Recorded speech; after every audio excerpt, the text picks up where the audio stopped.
Okay, so we are live. Welcome, welcome, welcome. Thank you so much, Anne, for joining me today. How are you today?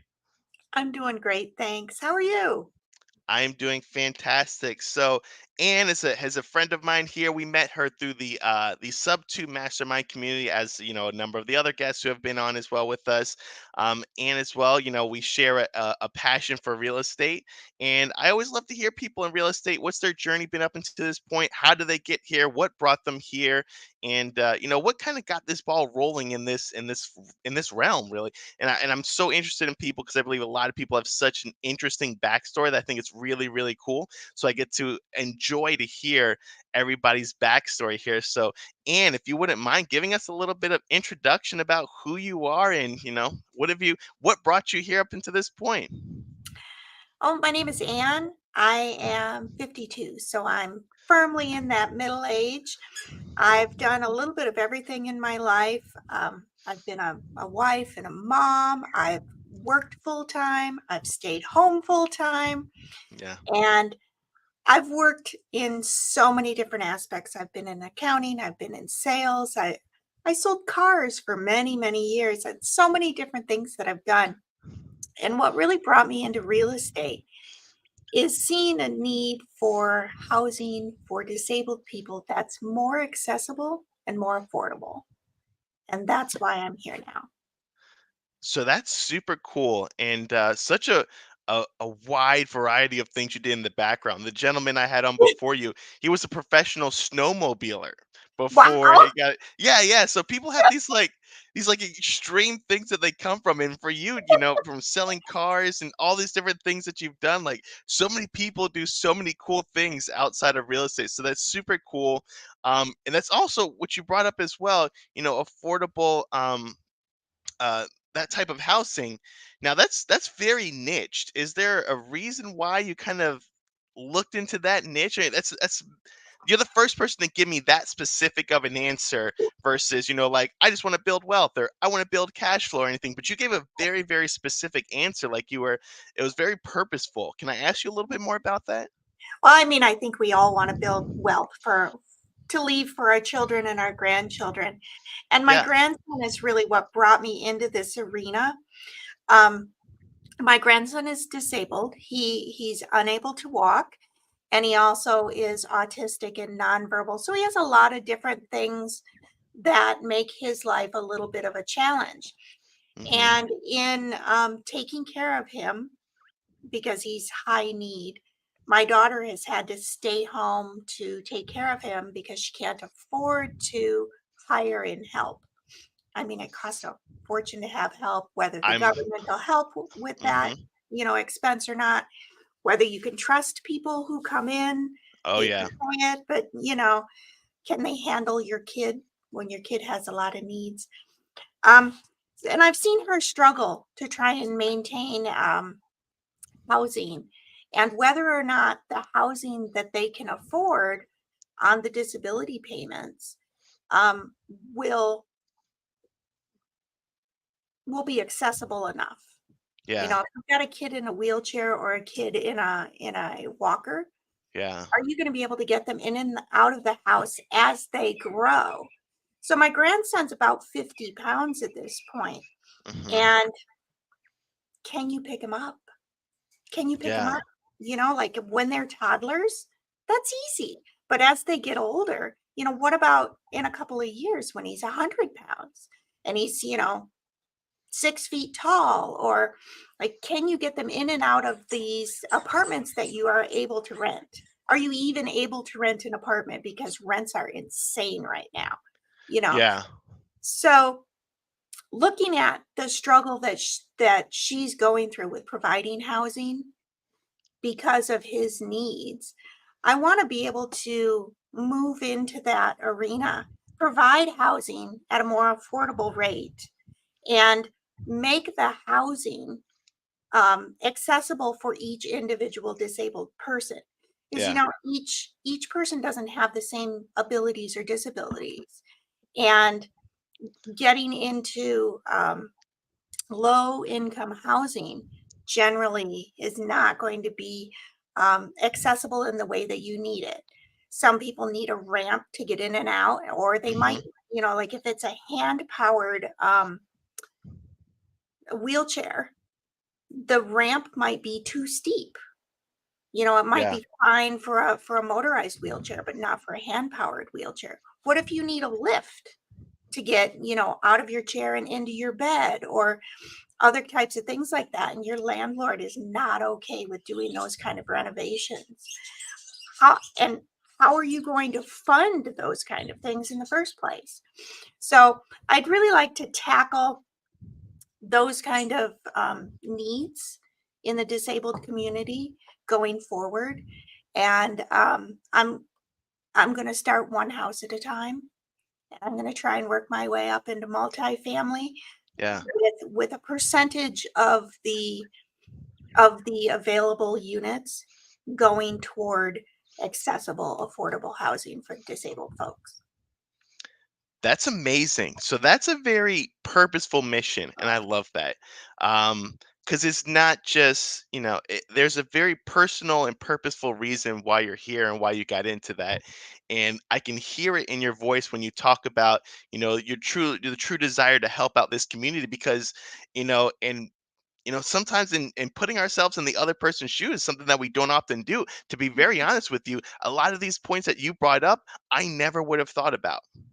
I never would have thought of, does the ramp need to be at a certain slope? Do I need a lift or anything? I never think about those things because I'm so used to just walking in, walking out, or accessing whatever I need. And so much of the population and then the landlord population as well, you know, we just don't even think about that. And I'd like to believe that people are good people in nature, and that if there was more awareness around this, it definitely could go to help out a lot more housing situations.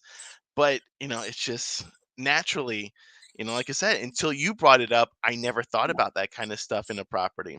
Well, And it's not a forefront. It's not something you've seen, you've experienced, and you look like you walk around town. We live about 10 minutes from a tourist town.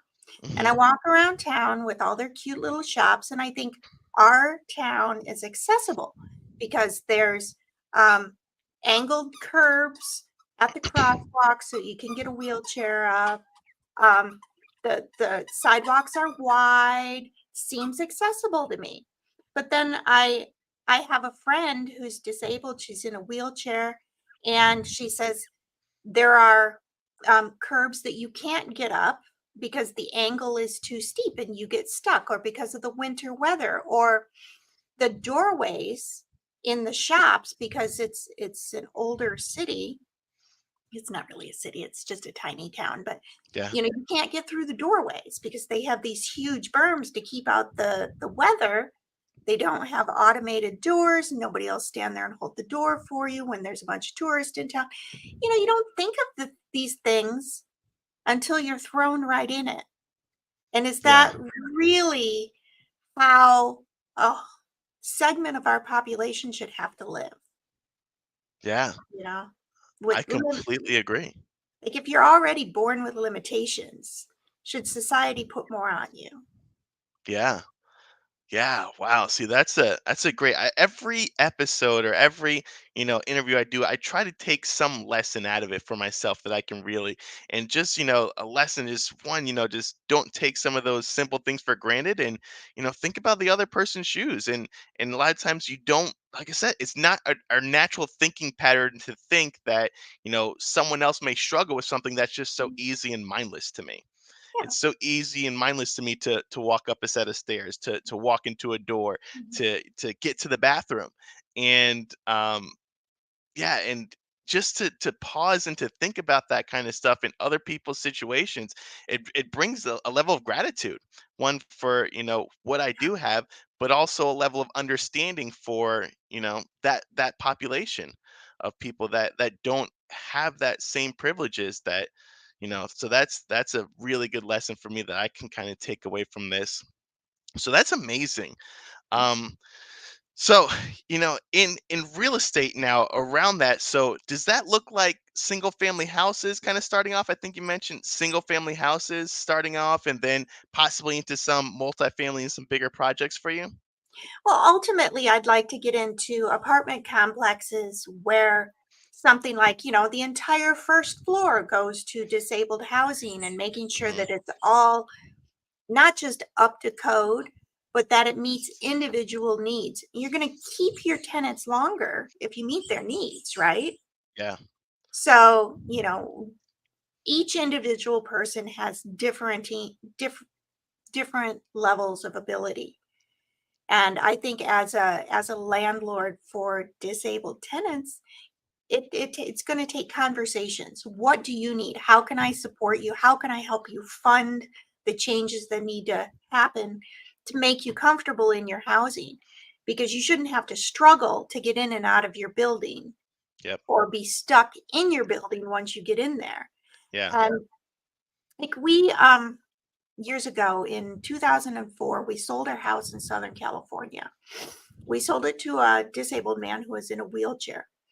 And he very specifically said, I'm buying this house because it's the only one I could get my wheelchair in. Wow. Like the house That's wasn't crazy. perfect for him, you Yeah. know, but it was the only one he could even get inside to see. And according to his wife, they had been to many in our town. Yeah. Wow. Should it really be like that? And if it is, how are you going to fund that? Hmm. You know, are you capable? Not everybody. Let's just put this out there. Not everybody's capable of working a full-time job to fund what their disability needs are. Yeah.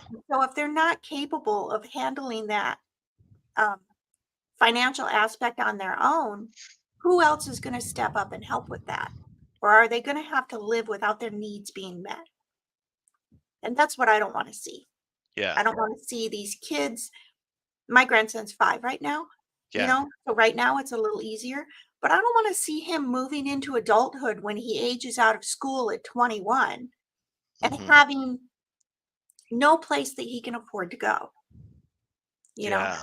It's it's that that's not fair. That's not, equitable in any way, shape, or form, and clearly, our country has a lot to learn to help this because we have places have to be ADA compliant, Yeah. but Does do those guidelines even meet their needs? Yeah. Or are they even enforced is another one Right. as well. I mean, I've seen so many places that I know, public buildings, at least in my area, are supposed to be ADA compliant, but they're not, you Mhm. know, Or and like the at the train station close to my daughter, they take the train to Philly to go see his dad, and the elevator is out, and it's supposed to take 2 years to get the elevator fixed. whoa. What would take 2 years? Like, Yeah. does it take 2 years to order a new one? Does it take 2 years to find somebody to come out and figure out what's wrong? What's gonna take 2 years? Yeah. That makes public 2 years? transportation not so public. Yeah. 2 years. That Yeah. the news report that was put out after the elevator broke was that it was gonna take 2 years, and the next closest stop with an elevator is 23 minutes away. Yeah. Holy smokes. Public transportation, not so public all the time. And what Yeah. do you do when you get off at the train at your stop and suddenly you have to go downstairs, but you're in a wheelchair? How does that work? What do you Hmm. do? And I think that I can't address this countrywide, you Yeah. know? I'm not powerful like that, but Sure. I can address this situation by situation and area by area and try to bring up the awareness Yeah. around the needs, Yeah. and we can do better. We can do better. Absolutely. Yeah. And speaking of, the awareness and the needs. So I mean, let me ask you, and it's okay if you don't have a direct answer for this right now, but on a local level for people, or foundations to support, etc. Do you know of any that people can kind of really resonate with, or is that something that's missing in the community? I think it's missing. I think it's missing. I think that there are some large foundations, but they don't specifically target the population that I'm looking at. They don't Hmm. specifically meet the housing needs that I'm thinking about. Yeah. And in the long run, I mean, sure, right now I'm going to be solving these problems family by family. Yeah. But in the long run, what I want to be able to do is to build a charitable fund that will do exactly what we're talking about for people everywhere. They can submit a request, and whether it's sending out a handyman to do the work that's needed or whether it's providing the funds or the equipment, I don't know what it's going to be, Yeah. but there has to be more help because Hmm. these people who are living on disability, and there are some families that don't have enough income that they have to live on the disability payments because their loved one has to be taken care of.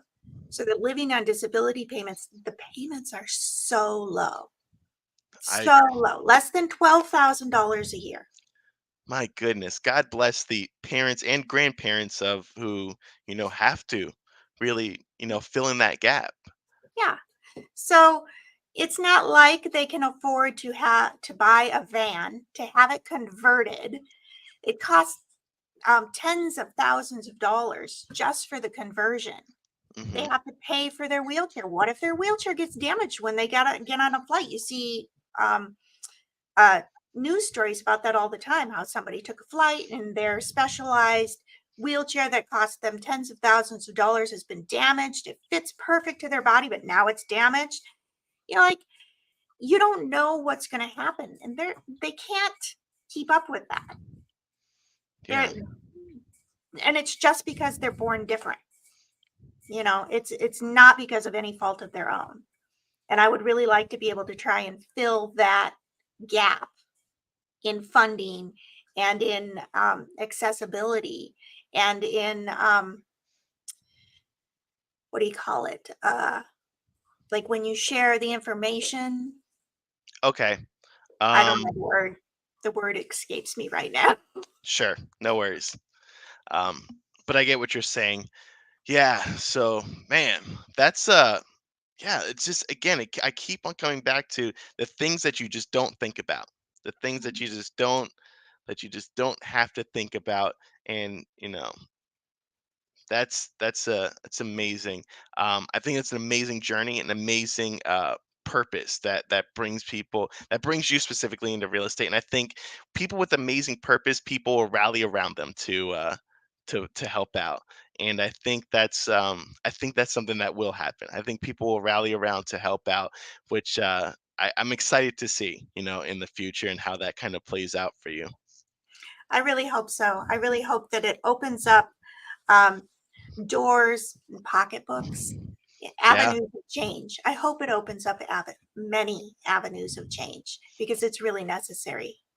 Yeah, yeah. And speaking of that, um, should anybody, happen to watch this and want to reach out to you, do you have a social media, whether Facebook or Instagram, that somebody can reach out to you on and maybe follow you on your journey? Yeah. On Instagram, I am ALAGNA_ANNE_REI. And that'll have links to everything else. I'm on YouTube, I'm on Facebook, and I haven't really started sharing my journey, but you're right. I really should. I really should. Absolutely. I believe that everybody, and we always get we kind of put people on a pedestal. These people who achieve these great things, and don't get me wrong, there's people like Pace, for instance, and on a pedestal, he achieves such these great things. But I think there are some people who, maybe. Winning at life, or winning, or achieving a purpose for you isn't, 10,000 doors and $50 million in equity, or anything like that. Maybe it's making a change in this realm. And I think that those types of people as well should absolutely share those journeys. And a lot of times, we think, and I'm also guilty of this as well, because I'm not doing 1,000 doors or anything else like that. I'll share my journey when I'm there, but until I get to there, or it's to that point, Yeah, I'm not really going to share my journey out. And this is why I really appreciated even this whole entire project that Pace is kind of launching with the project forward, because it's kind of forcing people to get out there to build yeah, their brand and put themselves on a little bit of showcase, which I think is amazing, because we all, success, I'm a firm believer that success looks different to everybody. yeah, And a little bit on my story, because I had a business that was grossing, I was doing 7 figures a year. I was making $1 million a year, and it was amazing. And now I do not make that same amount. Things change in business, etc. But I feel more successful and more full and more whole now in my journey with who I am, my spiritual self, and everything, versus when I was working 90 hours a week and bringing yeah. in all that money. So it was really good for Money's me. not always fulfillment, right? A- Absolutely. It really, really isn't. Um, and that was something that I personally had to learn. And you don't learn it until the money's gone. Or until you don't have it. Because while money's coming in, to be honest with you, money's coming Yeah, in. totally. This is it. This Yep, is the life that I always wanted. But then, things change, markets change, whatever, projects go bad, etc. Whatever the case is, then you start to realize that, you know, I can still be happy without it. You go through a period of, separation anxiety and withdrawals, etc. But once you get past that, you realize that I feel more whole and full than I did before with the money. Now, don't get me wrong, money's still a fantastic thing, and it still helps people push great things forward. But at yeah, the end of the day, it's a tool, and it's not something that you should rest your happiness in. right. Well, that level of integrity. What is what are your values? Yeah, And is working 90 hours a week to make $1 million a year, does that actually put you in integrity with your values? yeah, Is your value more time and more money? Where does that fit? And when you get those in alignment and you feel that fulfillment, you realize that it's not about the money, it's about the value to yourself, the value to those around you, and you can like really find your way. You said something, I find it really interesting. You said something about you're not there yet. So you don't want to put yourself out there because you haven't gotten there yet. You haven't met that level of success. And hmm yet you've mentioned things that you've gotten to that other people would consider success. And I'm wondering, we're all kind of taught to move in silence, hmm right? Don't let people know what you're doing until you're there and until and then you can just spring it on them because yep, move in silence. But in other circumstances, like you were clearly successful, but you didn't think you were successful. So it's mindset and it's vision and it's growth. And we all have different definitions of that and different ways of getting there. And I think that's part of what the push that Pace is doing with Project Forward is to show the growth, show the journey. And yeah. we're all trying to get to a different place in a different way, even though I, we're I on the same project, right? yeah, I 100% agree, because yes, monetarily, what I did, some people would absolutely consider that a success. But there was still something inside me that still felt that this isn't it, because I don't feel it yet. This isn't it.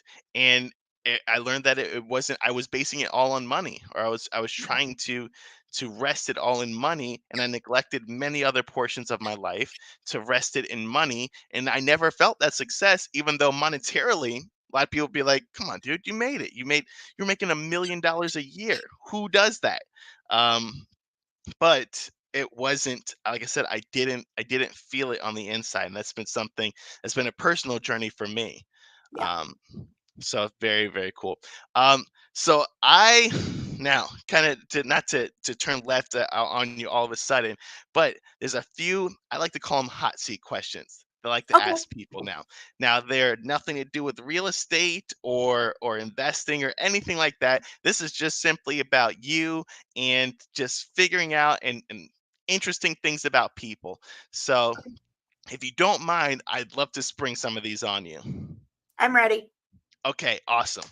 Number one, if you could have dinner with any historical figure in history, who would it be and why would you choose that person? Oh, Joan of Arc. Joan Joan of of Arc. Arc. She was young, she was unproven, but she was fierce. She was bold.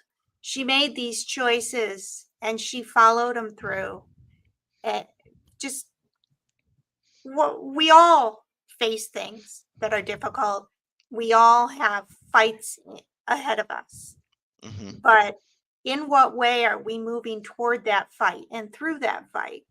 Are we stopping when the going gets tough? Because when you're in battle with swords at you, and understand she was a young teenager Yeah.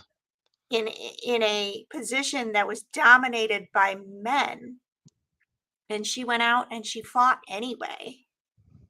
You know, it reminds me so much to quit whining, to just Mhm. fight forward. Just fight your way through whatever the battle is. Is it in your head? Is it in your surroundings? Fight forward. And I would love to hear the internal battle that took her into her actual battles. How cool. That is a very cool answer. And I have asked that question to at least over 100 people, and you're the first person to ever give me that answer. So I always appreciate different answers and their reasoning behind it. So, and a lot of times Joan of Arc is until you brought her up again, this is not a historical figure that you commonly very much commonly think of. Um, and so very, very cool. That was a fantastic answer. Moving on. So, next question. What is a hobby or interest that you have that might actually surprise some people when they actually get a chance to listen and watch this about you? I really love loud rock music, like hardcore Sorry. rock I'm music. sorry. 'Cause I crochet and I scrapbook, but the harder the rock music, as long as it's not screamo, because if I can't understand the words, I don't like the songs, but the louder and the harder the beat, the happier I get. That definitely surprised me. That one definitely surprised me. That's amazing. That's amazing. Okay, another question. If you could have one superpower for the day, what would your superpower be? Oh, mm, wow. I don't know, because women are pretty super already just the way that they are. Absolutely. Um, My wife would 100% agree. and as a woman, we already bring life into the world just with what our body does naturally. We tend to be empathetic, which means we can feel other people's emotions around us and meet their needs. Those seem like superpowers enough. And then you figure we hold together our families, our households, our children, um, to become better than who we are. Like how do you do that? How do you make someone better than who you are? Your teacher, Yeah, you excel past your teacher. I think those are really incredible things. I'm absolutely. I'm trying to think of because like I don't really want to walk through walls because you don't know what you're going to see on the other side. I don't really want to hear the weird stuff that's going on in some people's brains. Sure. Maybe maybe like laser vision that I could just, burn up things because pyromaniac. I don't know. Very cool. Yeah, yeah. Very interesting and and I completely agree with what you brought up with women and moms and women in general because yeah, funny story just before I got here actually. So my wife, the one thing, so my wife takes care of, very similar. She is the one who holds down the house for all of us and for everything. And while she's also a full-time teacher as well, so she's a teacher and holding down the household. But there's one thing that she just doesn't like to do, and it's unplugging toilets. And it's funny that you brought up super women before because she came to me right before I got here, and my son had clogged up the toilet, and she said to me, "Listen, I'm superwoman, but I can't do that. That's my kryptonite." And so I had to unclog a toilet right before I got here because she'll do everything else, but unclogging a toilet for her is just she said that's her kryptonite. There's a But hard she's line between superwoman changing a otherwise. diaper and cleaning a toilet. That's what she says. She says, "I'm okay with changing diapers, wiping butts or whatever, because I was that dad who could barely hold down my lunch while I had to change a diaper." Like, and I Yeah, don't know if that's just a dad thing. There was a really funny kind of video on YouTube common. one time, and the dad was trying to change the diaper, and you could see him gagging as he's doing it, and that was me. So I'm that guy when I change diapers. Like I just can't. I can't do it. So God bless her for really holding that down. I could But, change diapers, no problem, but I can't clean up vomit. yeah, see, Yeah, my wife will do the vomit, she'll do all that. I can't touch any of that, but unclogging toilets, that's that's my job in the house. That's what I have to do, unclogging toilets. super plunger. Yeah. But very cool. And well, thank you so much for joining me here today. This has been an amazing time just to get to chat with you, get to know you a little bit more about your purpose and everything that you're trying to achieve here in real estate, which I really, really respect. And I hope that one day that I can contribute towards your goals here as well. So I don't know if there's any last words that you want to leave with anybody, but it's been a pleasure on my end. Well, thank you for having me. I appreciate the opportunity to share my story and my goals because I'd really like to move forward. And the more people I have helping me out, the faster I'm going to get where I want to go. Absolutely. Absolutely. Thank you guys. And until next time, thank you so much.